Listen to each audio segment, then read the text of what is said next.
Assalamualaikum warahmatullahi wabarakatuh.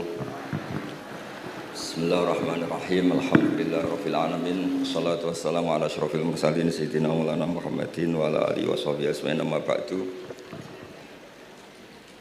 Ingkang pertama matur nuwun angsal gelar Gus Kiai. Dados pun sempurna niki. Nggih, teng ngarsa para keluarga besar Mbah Munawir, keluarga besar Mbah Limakmum, sedanten mawon ingkang kula hormati, ugi alumni senior wonten Mbah Mus, Mbah Idris, sedanten keluarga ingkang kula hormati. Wau Mbah Mus cerita mergi menangi Mbah Limaksum. Kula sesuai kontrak baca kitab karangan Mbah Limaksum.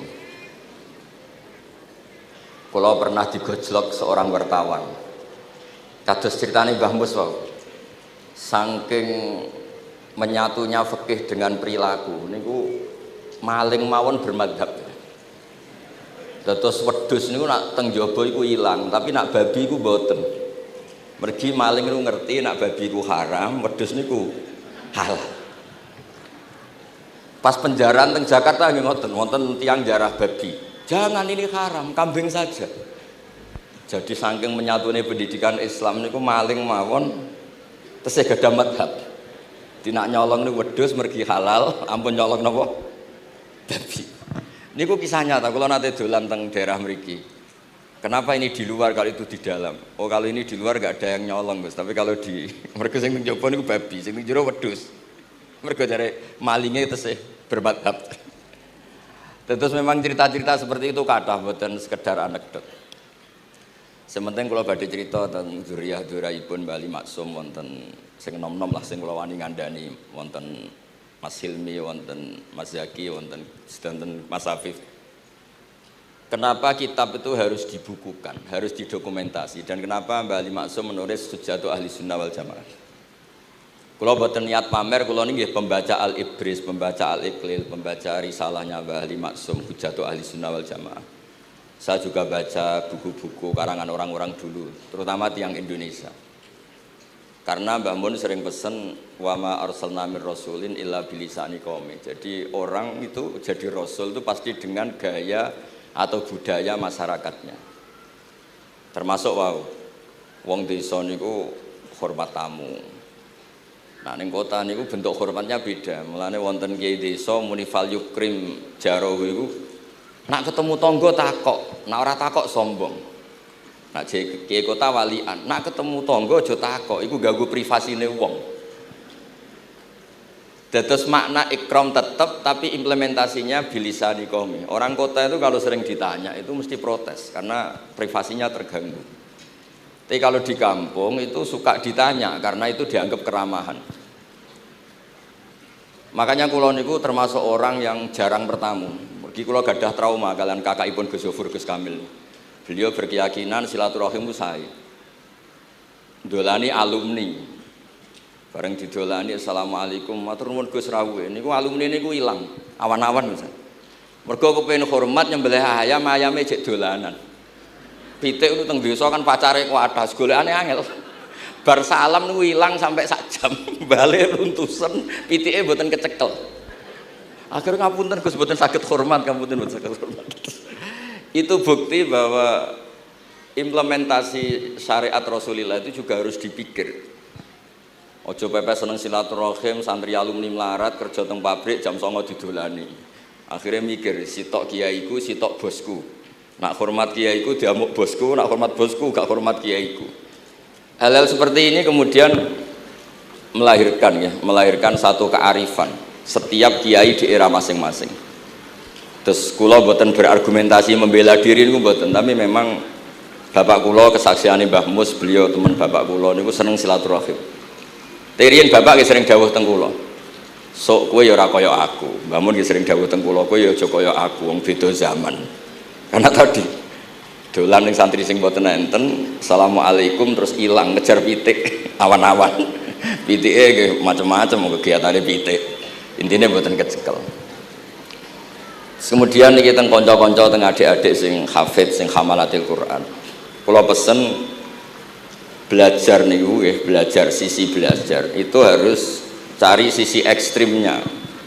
Kalau bolak-balik matur di berbagai kesempatan. Wow, kekhawatiran Mbah Mus kalau ada orang hanya kembali ke Quran itu memang bahaya sekali. Bayangkan kalau ada orang misalnya hanya mengharamkan al-jam'u bainal ukhtain, karena itu yang disebut Quran wa antasma'u bainal ukhtain. Jadi yang haram itu menikahi kakak dan adiknya, adik dan kakaknya sekaligus.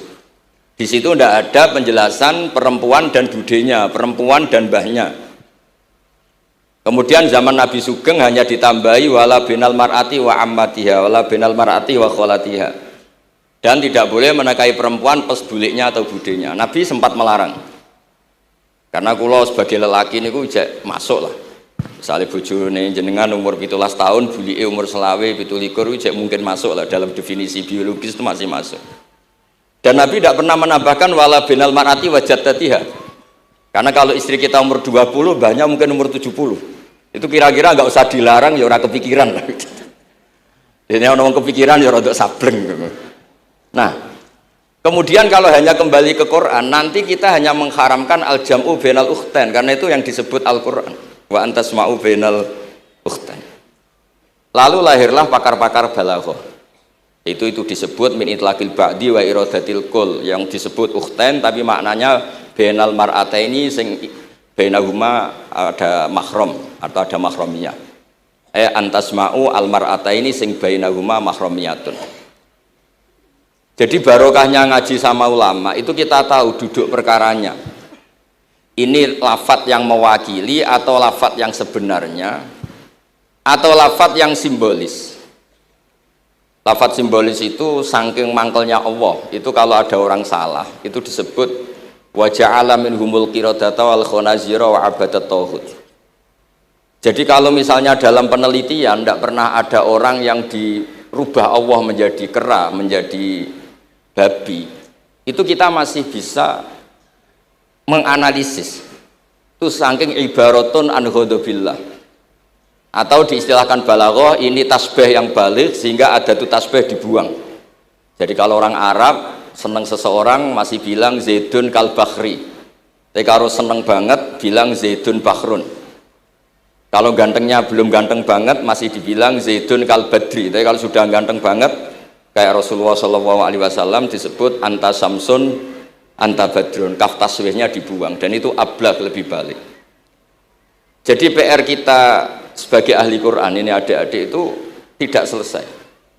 Utamanya ya implementasi keseharian kita sebagai panutan lah, kalau boleh GR sebagai panutan. Kulo niku teng Narukan nggih tiyang jangkar kulo nggih kathah, karena ya saya ada pernah Pak D, Pak Ali.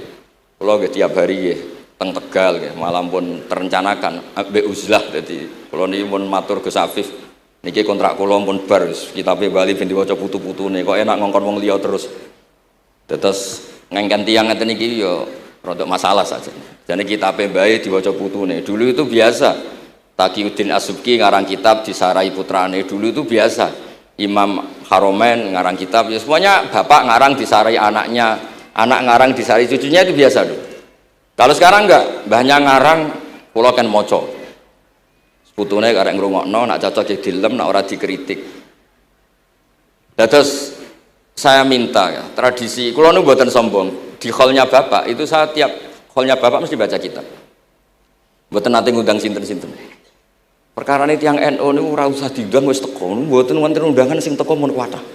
Mbok saking senenge wong alim, mbok saking senenge bingung mboten ngerti, pokoke ora diundang teko. Ya akhirnya kula bingung, ora hormat iku dosa. Hormat iku sing teko iku ninggal kewajiban ngurusi bojone, timbang ngurusi bojo ribet nekani hall. Timbang mulang madrasah guncai beling-beling bisa roi sithik nekani hall. Terus kadang-kadang tiang lunga niku nggih pelarian, mboten mesti hormat. Niku penelitian niku sampean cek.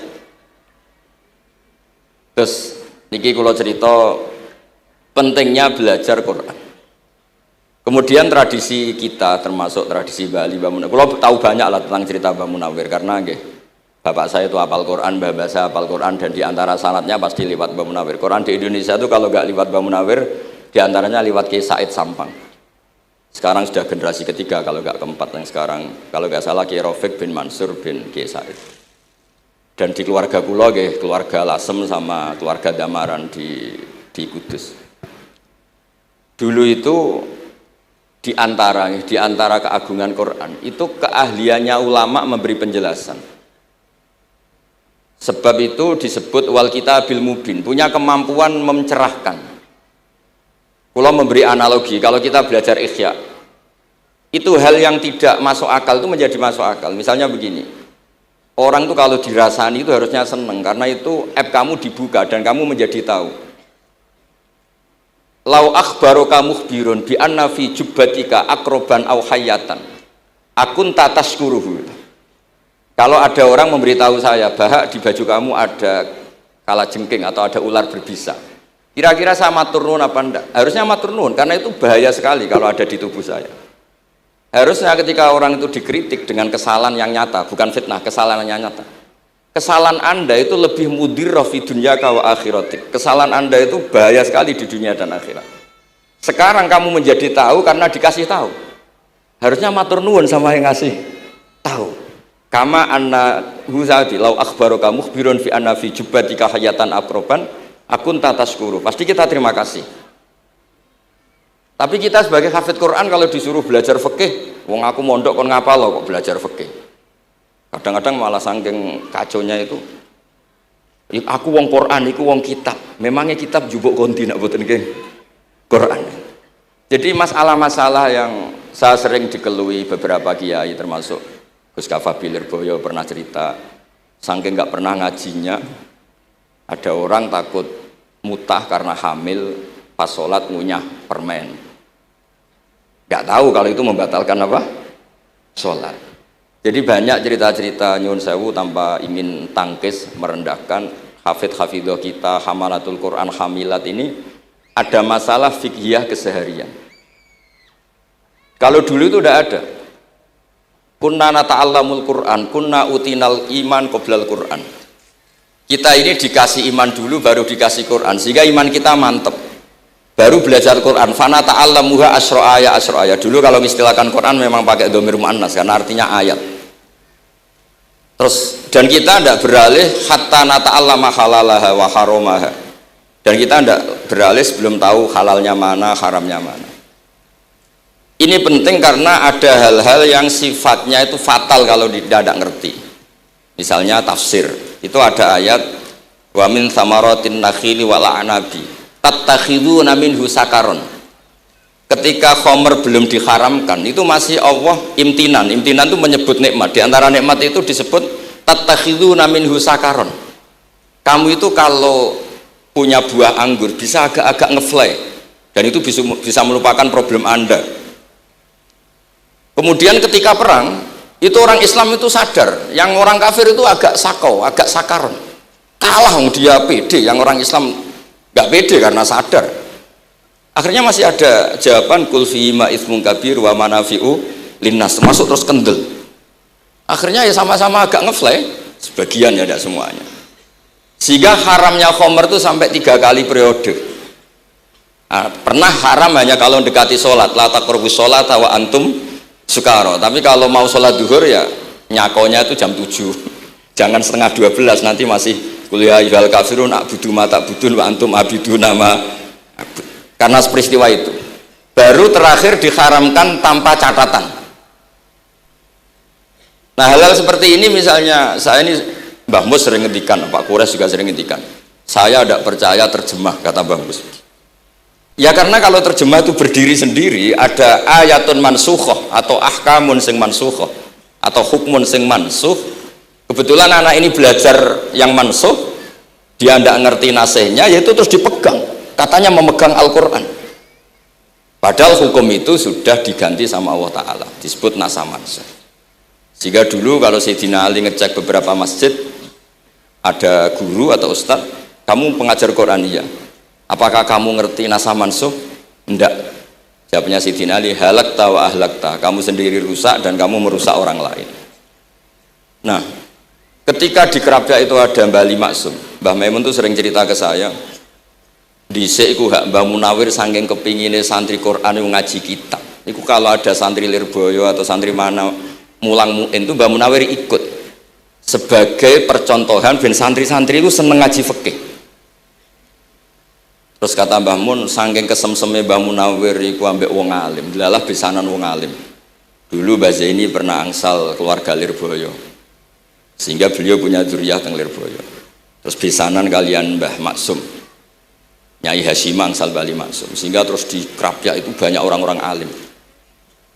Tapi terus Mbah Mun cerita, kabeh ono regane, Bali Maksum terus populer sebagai alim allamah, sehingga yang ke Krapyak itu ya ora pati niat tahfidz, niate ngaji kitab. Singkat cerita di era itu ada Ki Abdul Qadir, tapi pondok Krapyak Bali Maksum terlalu populer sehingga terkenal ngaji sorof Bandungan. Sehingga dulu di Indonesia itu ada sorofnya Mbah Ali Maksum, ada sorofnya Mbah Maksum Ali Kuaron itu. Nah yang sorofnya Mbah Ali Maksum ya fa'ala yaf'ulu uf'ul. Kalau sorof di Mbah Maksum Kuaron fa'ala yaf'ulu fi'lan. Yang satu ngikuti fi'il itu ya harus jejer fi'il, yang satu ngikuti jurumiyah. Kalau yang dikatakan master itu sing yaji'u salisan, yang datang ketiga dalam tasrifnya fi'il.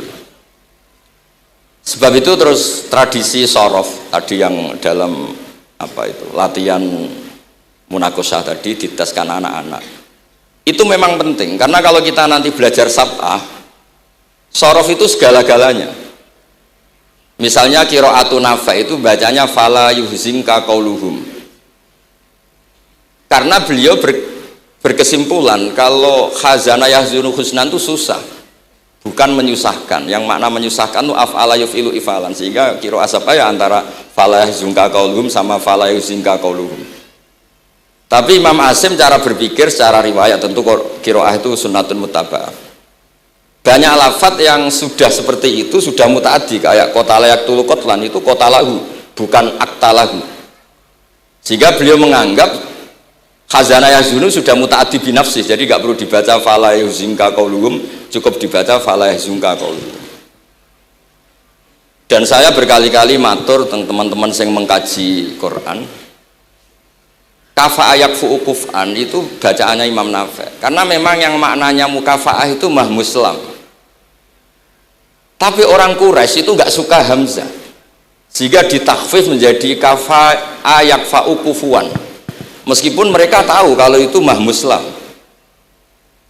Nah Imam Asim di beberapa bentuk fi'il itu masih memahmuskan, misalnya Allahu yastahzi'u bihim, di isim fa'il juga mustahzi'un. Tapi kalau masdar beliau bacanya huzuan, kufuan. Padahal di fi'ilnya bukan nabiun, tapi nabi ibadi anni anal ghafurur rahim. Tapi di nabiun jadi nabiun, harusnya kan nabiun. Fa innan nabiyya man naba'anillah. Yang dikatakan nabi itu orang yang menceritakan ketentuan Allah. Harusnya nabiun. Jika qiraatun Nafi' ya tetap wan nabiin, ya ayyuhan nabiu. Nah, berkahnya Mbah Munawir orang terus menjadi tahu qiraat sab'ah. Dan berkahnya Mbah Ali kemudian orang tahu duduk perkaranya kalau nabiun dari nabiun bimakna man akhbaro anillah. Dan terus berkahnya wow, kalau saya boleh GR berkah Gus Gofur kula berkah ngeten-ngeten iki duka Kiai Peres napa Kiai Media mboten roh. Berkah ini terus kula ngomong terus. Saya tidak khawatir salah, bukan karena saya maksum ndak. Wong Islam pun pinter. Nak bener minallah, nak salah kok Gus Bah. Jadi kula niku madlum. Jadi penak wong Islam niku penak. Kula nu sering tahajud nak ndonga ya Allah, kula niku pede mawon nerangno Quran. Mergo tiyang Islam pun sae. Nak bener jare jenengan, nak salah kula. Lah nak kula sing salah nggih sederhana mawon, kula abdun, kula kawula, kula nak ndonga nggih Rabbana dzalamna anfusana. Sebelum disalahkan orang juga saya sudah merasa salah. Wa akharuna atarafu bi dzunubihim khalatu amalan sholihah wa akharuna wa sayya. Mulane kula suwun kangkang mbak-mbak sing khatam Quran pede mawon. Bahwa yang Anda lakukan menghafal Quran itu sudah benar, meskipun Anda tidak sempurna, misalnya Anda tidak faham, Anda tidak bisa melakukan. Khifdhu kalil Quran huwa al khifdullah. Kamu menghafalkan Quran itu sudah menjaga lafaz-lafaz Quran, sehingga lafaz Quran tetap mutawatir, lafaz Quran tetap ma'ruf, tetap masyhur, sehingga ketika ada yang memasukkan Quran konangan. Tapi kalau yang hafid sedikit, lam yablugh adadat tawatur, takutnya kalau ada yang menyalah, ada yang apa itu tidak diketahui. Ini barokahnya hamalatul Quran sing aksar wa aksar itu kita terjaga. Nah itu yang dimaksud Mbah Mus, Quran itu harus jadi budaya. Ning desa itu wong ra salat lah, dengar ada warung ayamnya tiren nggak disembelih itu tidak mau makan, haram. Padahal dia rasolat itu lebih dari haram. Tapi itu nggak mau makan ayam tiren. Nggak sholat disuruh makan babi ya nggak mau, haram. Sampai tadi yang nyolong saja milih wedus bukan melkeng babi, karena babi itu haram. Dan saya pernah digojlok sama wartawan, Pak Bahak, wah fikih Indonesia itu hebat, sampai maling saja masih pakai fikih itu. Jadi kalau nyolong itu milih yang halal bukan yang haram. Pun itu bentuk hormat kula teng keluarga Mbah Ali, bentuk hormat kula teng Mbah Mus teng sedanten keluarga niki kula badhe maos kitabipun Mbah Ali. Kula pancen pengagum kitab-kitab yang dikarang orang Indonesia. Mereka kita anggap niku lebih aplikatif lah, karena dikarang orang yang trauma dengan Indonesia. Kemudian setelah trauma ingin membenahi Indonesia. Misalnya jenengan ngertos sesajen, mbok haramno iku tradisi, mbok barno iku sawangane kok dekati sirik ning pinggir wit gede. Akhirnya dimodifikasi wis mangan-mangan, kumpul-kumpul tapi tahlilan. Lah masuk tahlilan la ilaha illallah barani kalimatu syirkin. La ilaha illallah itu kalimatu syirkin kalau dilafatkan di bawah pohon. Terus piye logikane ku piye? Kalau bolak-balik matur. Hadhil kalimah sara bihal kafiru mu'minan. Fa kaifa saral mu'minu kafiran juga bihadhil kalimah, itu logikanya enggak ketemu. Orang yang kafir puluhan tahun saja sekali melafatkan la ilaha illallah Muhammadur Rasulullah, qul lil ladzina kafaru iyantahu yufar lahum ma qad salam. Selesai, sara mu'minan. Bihadhil kalimah. Kemudian kalimah yang sama ketika kita baca dianggap kita ini kafir juga biadil kalimah. Akhirnya dengan modifikasi khas Indonesia, kearifan Indonesia, tetap sesajen tapi tahlilan, tetap melakukan hal-hal Jawa tapi dimodifikasi menjadi Islami. Kalau kita misalnya orang modern nggak ingin mengganggu orang lain yang kita tamui, gampang dalilnya. Ada ayat la tadkhulu buyutan ghaira buyutikum. Kamu jangan sowan ke orang lain atau dolan ke orang lain. Hatta tastanisu. Ukurannya bukan salam dulu, bukan hatta tusalimu, hatta tastanisu. Jika kamu merasa nyaman, kamu bisa ngukur tingkat akrab kamu. Kamu bisa ngukur jamnya orang itu. Kamu bisa ngukur kebutuhan orang itu. Butuh saya ndak? Kenapa mertamu pengen kei duit bebas jam? Atau kamu orang cantik yang kamu tamoni sing seneng kue bebas jam? Tapi aku apa nagih hutang, mertamu orang yang kamu tagih itu mesti kamu dianggap problem. Atau mertamu orang yang nggak akrab di jam istirahat, tentu kita dianggap problem. Makanya ukurannya Quran tuh hatta tastanisu, kamu merasa nyaman. Istiqnas itu nyaman, enjoy. Kayak saya dolan di Besofur kan akrab mulai kecil teman saya. Mungkin bisa ngabaikan jam. Jadi kalau saya dolan di kiai yang nggak kenal saya, mungkin kedatangan saya dianggap problem karena di jam tertentu. Saya harus mikir, kayak apa hebatnya Quran ketika bikin aturan la tadkhulu buyutan ghaira buyutikum hatta tastanisu. Setelah nyaman nggak apa-apa waktu salimu, jangan salam dulu. Istiqnasnya nggak kena, salamnya geger. Akhirnya banyak kiai keselak. Assalamualaikum pas makan, nggak dijawab. Assalamualaikum. Nah hal-hal seperti itu harus santri-santri ini kalau niat ngandani lari-lari, bukan niat ngandani kiai-kiai, harus waqaf fil qalb, harus warrasikhuna fil ilm. Tahu betul kualitas hatta tastanisu. Kamu itu merasa nyaman istiqnas. Kemudian rasa nyaman ukurannya apa ya? La doror wala diror. Kamu tidak ganggu diri kamu sendiri, juga gak mengganggu orang lain. Sehingga setelah itu semua baru watu salimu ala ahliya. Nah, andai kan kita ya tadi dawe Mbah Mus, kita semua sudah seperti itu. Kalau bertamu di orang ya kita ngukur tingkat akrab kita, tingkat dibutuhnya kita. Sehingga di tradisi NU itu ya dolan kiai pendak diundang karena itu pasti diinginkan. Wong kula nate diceritani pernah misanani Mbah Mun. Kula nate Gus ditiliki Mbah Mun mboten seneng. Kena apa? Beliau pas khutbah Mbah Mun rawuh delalah Mbah Mun jarak salat ning saf awal. Bar niku tiyange meruntus meriang. Karena khotib tuh harus naik ke mimbar kudu ngandani takwa usikum wa nafsi takwa. Teng isore niku Mbah Mun. Walhasil terus loro terus wan yai. Mbah, nak dolan nggih dikira-kira, ampun pas Jumatan. Semenjak niku Mbah Mun Basahal niku nak Jumatan teng Buri. Basahal niku kalau Jumatan itu sudah komat gelar, beliau keluar dari mobil serenane niku. Miyos terus salat terus kundur. Kalau dulu ya janggal iki wong alim alama nak salat kok Buri. Ternyata itu enggak ingin jadi problem bagi khotib. Jenengan iso bayangno khutbah teng ngarepe Mbah Mus, terus kula munggah ngeten nyekel tongkat, usikum wa nafsi fi taqwa. Terus apa ya? Akhirnya terus kula niku kan jare wong akeh, mbotenan Bu. Jare wong akeh rada iso ngaji. Kula nek Jumatan niku guri gara-gara diceritani niku. Ternyata khotibe nggih cerita kula, matur nuwun Gus, pokoke nek pas Jumatan aja ketok. Dianggap musibah, kedatangan kula dianggap musibah. Nah, hal seperti itu ya ukurannya gampang, kata napa? Tastanis. Pun niki kula maos terakhir niki, Pak niki Gus Ilmi, Gus niku sing Gus Hafiz pokoke sing waris-waris niki. Niki cerita kemarahanipun Bali Maksum ngadepi firqah-firqah kelompok-kelompok sing mboten jelas nih. Oleh ngendikan niku kula masih ingat karena saya khatam kitab ini itu 2 kali. Nggih khatam tenan maksudnya kula sinaoni terus padanan dalil yang beliau sebut tak cari sampai ketemu, bener-bener kula cari, ya saya ulang lagi, dalil padannya kula cari, terus emosi-emosi beliau juga tak tulis, karena beliau diantara yang diceritakan itu sampai ngendikan wahal bi jununun, kata beliau, apa saya ini sudah gila, ketika saya fatwa, misalnya orang nggak boleh ziarah Rasulullah Shallallahu Alaihi Wasallam. Itu artinya menghalangi orang ketemu nabinya. Makanya bener Mbah Mus tadi, ada orang tuh debat, wiridan itu sunat atau ora? Dalile piye? Terus ada orang yang provokasi gini, kamu dikatakan bid'ah setelah sholat gak wiridan, kowe iku ben ora nyebut Allah. Terus kepikiran matur kula, wis Agus bar sholat itu pokoknya aku wiridan, cek bid'ah cek ora, wong kok ora oleh eling Allah. Wis gak usah dalil-dalilan. Jadi pertama diprovokasi, wiridan model ngono iku ora ono sanate, ora ono hadise. Singkat cerita seorang ini meninggalkan wiridan. Terus ketemu orang NU yang kebetulan rapati iso ngaji tapi pinter logika. Kowe ora tau wiridan saiki nek bar salat, ora tau, enggak ada hadisnya gini-gini. Kowe iku dibodoni, ben kowe iku ora tau nyebut Allah, ora eling Allah. Muring-muring tiyang niku. Akhire anggar bar salat wiridan. Mboten dalil-dalilan cara Mbah Mus, mboten dalil-dalilan.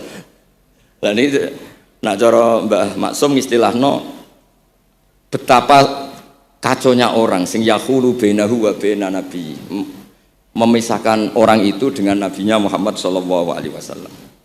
Kata Mbah Ali, walazima kadzalik ayyakuna ulamaul Islam min awali hadil umma ilal yaumi fi khata'in azim haitsu annahum ya'taqiduna fi kutubihim ad-diniyah al-abwab wal fusul yadhkuruna fiha ziyaratahu sallallahu alaihi wasallam. Kata beliau, wa inni bima ahmidu min laqabi kiai amuru wa usaddidu fil amri kullu mu'minin ayasudda rohlahu tariklahu ila ziyarati. Jadi beliau sendiri di sini juga, dan saya atas nama sudah diberi gelar kiai memberi fatwa begini. Jadi di kitab Sajaratul Ma'arif itu ada babu dzikri rajul manaqiba nafsi. Orang itu kadang harus sombong menyebut kelebihannya sendiri. Kayak Nabi Yusuf ngendikan inni hafizun alim. Nabi Sulaiman juga ngendikan wa utina min kulli syai'. Itu bukan sombong, tapi cara beliau untuk memaklumatkan. Saya belum pernah merasa ahli tafsir. Tapi kan kita khawatir kalau ada tafsir yang cara Mbah Mus tadi kiai produk sendiri. Akhirnya kalau mau tafsir, saya pernah ngaji Mbah Maimun, ngaji Bapak. Saya baca kitab Al-Ibris, baca Al-Iqlil, baca terjemah Kemenak, baca terjemahnya Pak Quraisy, baca terjemahnya Imam Sa'rawi. Baca banyak lah yang saya baca, termasuk membaca kitab-kitab dulu mulai tafsir Tobari, tafsir apa saja yang saya bisa tak baca. Bukan karena saya merasa tahu enggak, tapi kayak apa umat ini kalau dapat ilmu dari orang yang tidak kredibel. Kalau misalnya itu sombong. Nah sekarang dokter gigi juga nulis, dokter gigi, dokter jantung. Itu kalau enggak nulis ya enggak tahu kan barokahnya. Makanya kalau suwon santri-santri misalnya jenengan ahli takrib itu semua untuk rumah. Ahli takrib medium. Spesial bab ibadah kan. Nanti yang enggak pati pinter ya spesial mandi junub, enggak apa-apa. Yang penting orang tahu kamu keahliannya di mana. Daripada kamu enggak memaklumatkan, kemudian ada orang lain yang enggak pernah ngaji memaklumatkan seakan-akan paling tahu Islam. Terus menjadi mahatus soal, menjadi marhalur rijal. Kayak apa? Islam mau dikemanakan? Semua ulama dulu biasa ngendikan ma adkhaltu fi kitabi hadza illa shahih, kata Imam Bukhari. Yang saya masukkan di sini semuanya hadis sahih. Dan sebelum saya masukkan sholaitu rakaatain, saya sholat dulu. Semuanya menggaransi kitabnya. Makanya di Syajaratul Ma'arif ada babu dzikri rajul manaqiba nafsi, yaitu ketika Nabi Yusuf menghentikan inni hafizun alim, Nabi Sulaiman menghentikan wa utina min kulli syai'. Wal anbiya kulluhum yaqulun inni lakum nasikhun amin. Semua nabi pasti maklumatkan diri inni lakum nasikhun amin. Saya ini penasihat terbaik, nasihat yang bisa dipercaya. Kemudian ketika ada zamanul khiddi, zaman hasud, zaman orang enggak fair, seakan-akan seperti itu tuh keangkuhan. Coba Mbah Bisri menamakan kitabnya itu Al-Ibris. Al-Ibris itu apa? Emas yang murni. Makna saya cari di berbagai kamus, maknanya Al-Ibris itu emas yang murni. Kayak apa? Semua kitab juga dinamai dengan nama-nama keren. Al-Iqlil, Al-Ibris, Fathul Bari. Jadi nggak apa-apa. Kayak ini juga dinamai Hujjatu Ahli Sunnah wal Jamaah, argumentasi mazhab Ahli Sunnah wal Jamaah. Sekolah teruskan sampai beliau ngendikan wahal bi jununun hatta usdira amri lil mu'minin Allah yazuru rasulahum wa waliya ni'matim alladzi lahu fi unuqi kulli mu'minin minna. Masa saya ini menjadi gila karena menfatwakan orang Islam tuh enggak perlu ziarah ke Rasulullah sallallahu alaihi wasallam. Terus kata beliau, la yadri madza yaf'al annahu yaqulu baina ibadillah wa baina rahmatillah. Fa innahu sallallahu alaihi wasallam rahmatullah lil alamin. Fal ya'rif dzalik ulaikal maniun liya'lamu fi ayyi mauqifin hum. Terus Bali itu juga yang katanya seneng guyon, kula mboten menangi Bali tapi nate pirsa nate ngertos pas beliau rawuh di mbah saya di Pernambah kula teng kene Al Wahdah teng Lasem.